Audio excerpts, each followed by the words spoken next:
Well, at first I heard like a boom, and I came outside and I looked around. I thought it might have been a kid throwing something up against the building. And I looked around, I didn't see anything at first. And then about 10 minutes later, I seen some flashing lights from the police. And I looked out my kitchen window, and oh my God, I heard another boom, and it blew all the windows out, and the flames were just roaring out of that apartment. I don't know what was in there that would cause it to go up that fast, but it was just totally engulfed within a few minutes.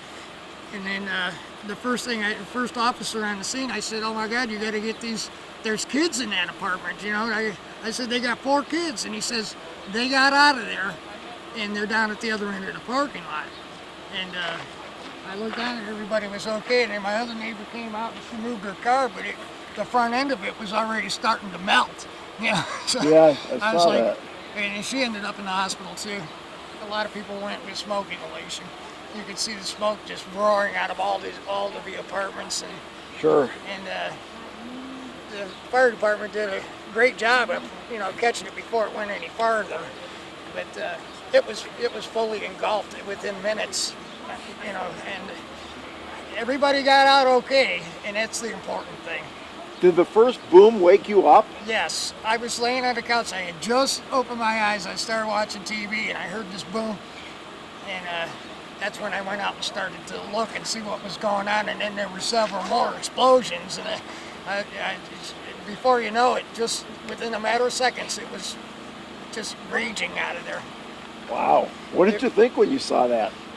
Well, I first started screaming to my girlfriend, you know, to wake up, you know, there's a fire. And we both started screaming about the kids and the neighbors, and, you know, what can you do? I mean, the fire departments were rolling in within minutes. They got here really fast, and I don't know, it was on from there, you know. Yeah. What else can you say? I mean, it was really burning fiercely. And the best thing, all I can say about this is everybody got out okay, and that was the important thing. And they kept it from spreading to other units. Well, you know, one of the main things that's important for everybody is, you know, the apartments have firewalls in them to prevent it from spreading all the way through the whole building. So they managed to contain it to these 4 apartments here. But I would say that half the building is a total loss. Damage, yeah. Yeah. But it's good to know the firewalls work.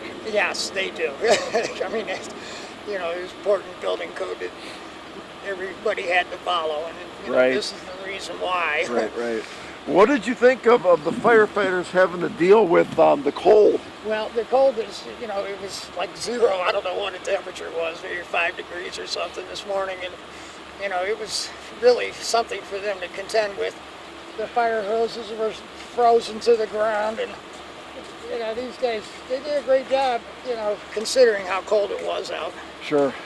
Well, thank you. I appreciate your time. Well, thank you very much. And you spelled your name, right? Yes. Okay.